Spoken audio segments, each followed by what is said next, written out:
In this video, I'm going to be sharing with you the new WNBA All-Star Game injury replacements for 2025 All-Star. We have two new injury replacements. That is because two players are out due to injury.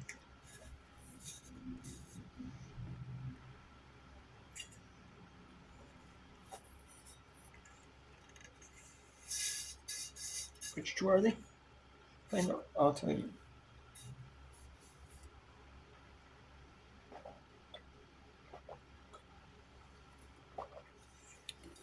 Okay, so the first one is Caitlin Clark. Caitlin Clark is out of the All-Star Game due to injury. She was out for 8 games. She had like a little bit of a minor injury in preseason, out in preseason, and then she got out in the. She never missed a game in college. Might have probably never missed a game in high school. She never missed a game in rookie season, preseason, regular season, playoff, stuff like that. She never missed a game. Now she's missed some, but she missed some in with. She had a left quad injury, in her like a groin injury. Now she's torn her right quad, her other quad. She was playing a back-to-back. She's playing Tuesday in Boston against the Connecticut Sun as part of their annual Boston game every year at TD Garden, where the Boston Celtics play. They're playing her yearly game in there, and then Indiana Fever had to go play against the New York Liberty. They did a back-to-back against New York Liberty on Wednesday. Yesterday, that was a CBS Sports Network game. The Tuesday game was on ESPN. It was on NBA TV last year. This year, it's on ESPN. And they did a back-to-back. And Caitlin, with like less than a minute left in the fourth against the Connecticut Sun, she was out, and then they kept her out on Wednesday due to precautionary, and they were going to reevaluate her, see if she could participate in All-Star, and they found out that she cannot. She is out, and Satu Sabali has also been ruled out of All-Star. She got voted in as an All-Star. She is not able to participate in All-Star as well. And she is not participating in any of the challenges, just the All-Star game.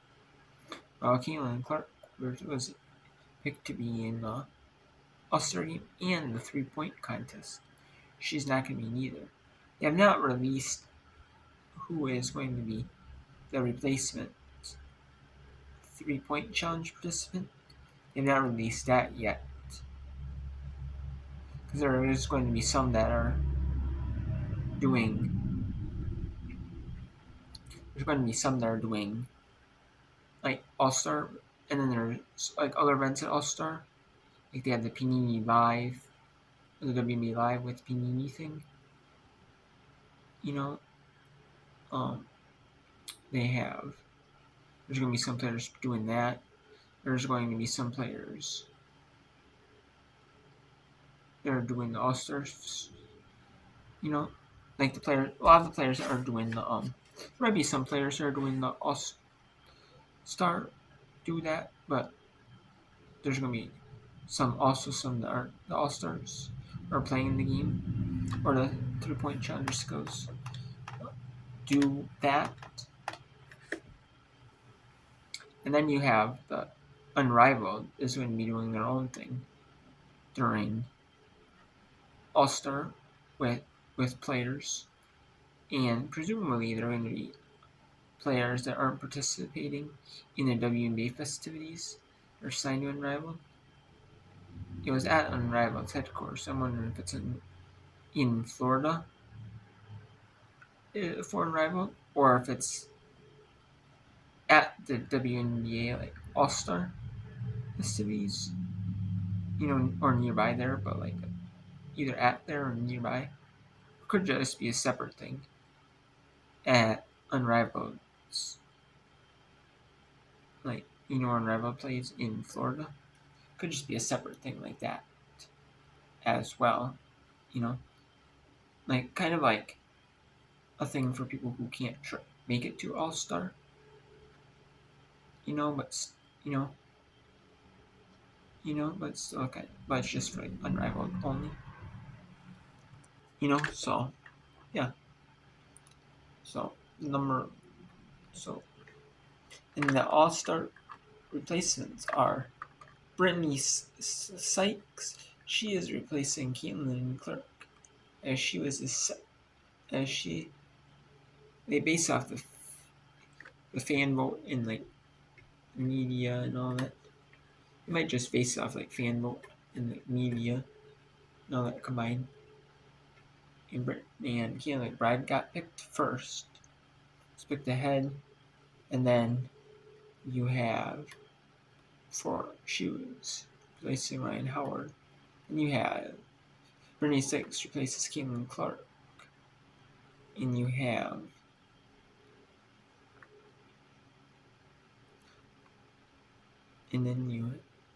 Brianna Jones replacing Satu Sabali. So 3 All-Star replacements. They haven't announced replacement for Caitlin Clark on the WNBA All-Star Friday night. Although they do have to kind of pick players that maybe aren't, especially those two that are so late the day before. They have to either pick players that would be willing to do All-Star. Like they have to pick if they're doing the Unrivaled thing.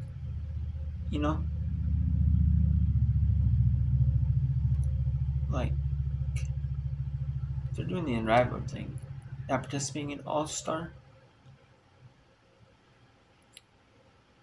then they have to pick. They can't pick them.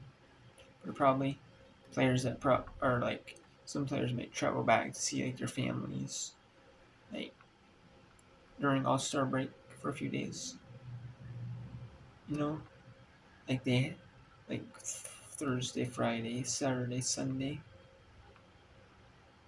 Like 4 days they have to see like their family. We travel back to see like their families.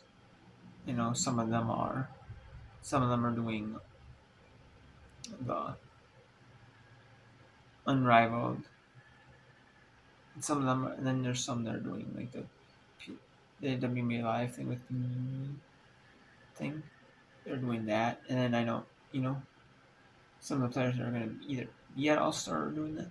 I know there's some participating in All Star doing that. There's going to be some that are not participating in the All Star Friday night, or like the All Star Friday night, the skill challenge and 3-point challenge, or the All Star game. Neither one are going to there as well, so they could pick them. Then you have some that like the WNBA Players Association and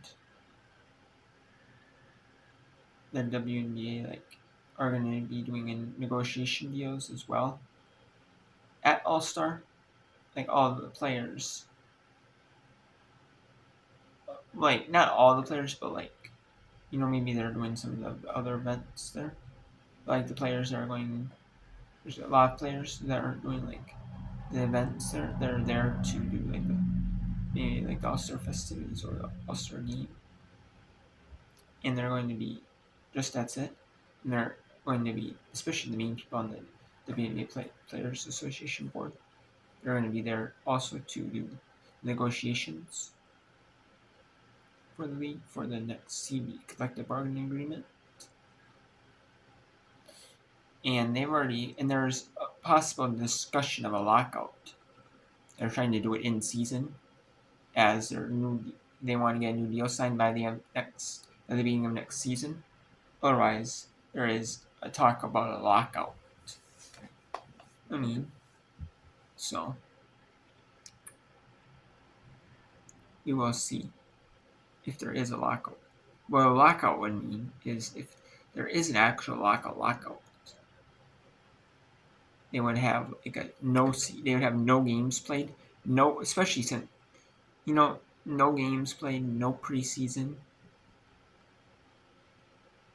I mean, you would miss